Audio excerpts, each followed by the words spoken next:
Welcome to your ultimate pit stop, Piston Pundit.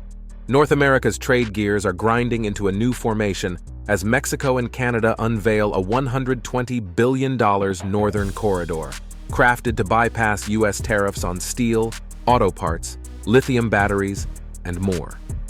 Triggered by President Trump's 30% tariff threat starting August 1st, this once quiet duo is now racing ahead with a full-throttle trade alliance.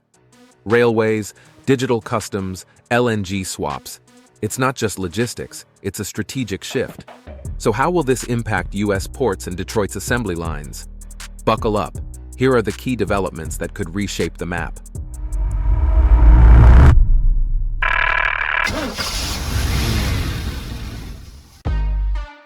The spark. Tariffs unite Mexico and Canada. The fuse was lit on July 12, 2025. President Trump announced a sweeping 30% tariff on imports from Mexico and Canada, targeting steel, auto parts, and copper, set to kick in by August 1st. The message? Clear disruption to North America's core supply chains. In response, Mexico and Canada didn't flinch. They mobilized. President Claudia Sheinbaum coordinated directly with Canadian Prime Minister Mark Carney, vowing to protect trade under the USMCA framework. Together, they sketched out a bold alternative, a northern corridor designed to completely bypass U.S. ports and tariffs. It wasn't just political. Mexico engaged industrial leaders like Carlos Slim and major steel players, aligning cross-border investment. Canada, already 5 years into its Pacific port expansion, quietly accelerated infrastructure spending. This wasn't a panic move, it was a purpose-driven alliance. Economic pressure turned competitors into collaborators. What began as a diplomatic reaction quickly morphed into a unified strategy that could reshape trade routes across the continent. That corridor, built on coordination, not confrontation, is now poised to disrupt U.S. logistics in a big way. And now that the partnership is solid, let's see how this ambitious plan translates into real-world mechanics. Corridor mechanics, steel rails, and smart customs. Forget one road. This is a multi-lane speedway of trade. First up, the Pacific Shortlink, a rail-to-port lifeline connecting Mexico's lithium and EV subcomponent hubs in Monterrey and Sonora straight to Canada's Prince Rupert terminal. No U.S. tracks, no U.S. tolls. Next, the Great Lakes Flow Ring reinvents how Canadian raw materials, think steel and nickel sulfate, sail out through the Atlantic, bypassing U.S. ports like Buffalo. These goods reroute via offshore logistics near Cuba and enter Mexico as tariff-exempt goods in Veracruz. Result? A 27% drop in U.S. inland cargo traffic. Chicago and Buffalo could feel like ghost towns on some docks. Then comes the digital backbone, a cross-border smart manifest linking Canada's blockchain-enabled customs with Mexico's port geographic systems. Freight gets cleared electronically before touching a ship or train. No inspections, no U.S. oversight, no federal fees. Estimated loss for the U.S. in border processing revenue alone? A cool $3.5 billion per year. If you're enjoying this deep dive, don't forget to hit that subscribe button and turn on notifications. At Piston Pundit, we break down how policy, powertrains, and trade deals impact your world, right here in the fast lane. Now let's head straight into the front lines of disruption, because nowhere is the impact of this corridor more visible than in the beating heart of American auto manufacturing.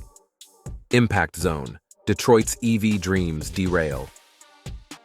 With this corridor humming, the ripple effect for U.S. logistics is more like a tidal wave. In 2024, over 750 billion tons of Canada-Mexico trade passed through U.S. gates, with $138 billion rerouted to third-party nations. This new setup plans to siphon off nearly half, about $69 billion, by the end of 2026. Midwestern manufacturers are about to feel it in their torque-converted bones.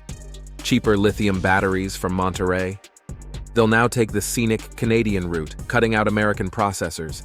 GM Cami and Biotech EV will launch this non-U.S. supply chain by March 2026.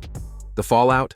Up to 360,000 fewer EVs assembled in Detroit annually, wiping out 108,000 indirect jobs and draining $12.7 billion in regional income.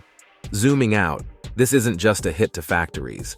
It's a $120 billion economic blow in just 2 years. From fuel haulers to freight brokers, from welders to warehouse crews, entire ecosystems stand to lose. And while jobs shift and revenue vanishes, the corridor is quietly unlocking a new advantage: clean energy alignment. Clean energy and carbon credits. The corridor's surprise advantage. While the flashy rail lines and sea routes steal headlines, another powerful undercurrent is flowing: energy and environmental strategy. Canada has inked a deal to export 5 million tons of LNG annually from Kitimat to Manzanillo, Mexico. What's the kicker?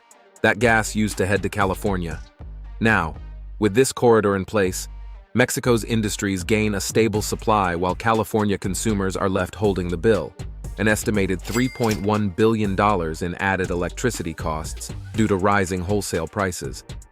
But here's where it gets turbocharged. This isn't just rerouting gas. It's building a carbon-aligned alliance. Canada's low-emission steel and Mexico's advanced lithium batteries could align perfectly with the EU's tightening climate rules. Brussels plans to enforce stricter carbon border adjustments, and guess who's ready to capitalize? This corridor. That alignment could mean clean certification, higher demand, and even exemption from certain EU tariffs. Suddenly, what started as a workaround to Trump's trade policies is morphing into a green-certified express lane for North American exports. For Canada and Mexico, it's a masterstroke of trade and climate strategy rolled into one powerful platform. So with logistics optimized and green credentials stacking up, it's time to look at the political momentum behind it all. Political leverage and the inescapable new normal. Now that the plans are funded and the tracks are being laid, implementation has begun in earnest. Canada's Export Development Bank has pledged 2.1 billion Canadian dollars, and Mexico's Bancomext added 27 billion pesos to get the wheels turning, literally. Shipments could launch within 6 months, and if everything runs smoother and cheaper than US alternatives, this corridor may cement itself into the trade map for good. Here's the real curveball: path dependency. Even if the US ditches the tariffs next year, reversing course might not be enough. Businesses don't just uproot established logistics flows for the fun of it. Once the corridor proves it's faster, cheaper, and cleaner, $68 per ton versus $102 per ton via the US, it becomes the default. That means America could be left waving from the sidelines. The longer Washington waits, the more entrenched the new supply chain becomes. Green infrastructure, blockchain-based customs, cross-border LNG swaps, these aren't just temporary detours. They're building blocks of a more autonomous, modernized North America. And that takes us to the final stretch.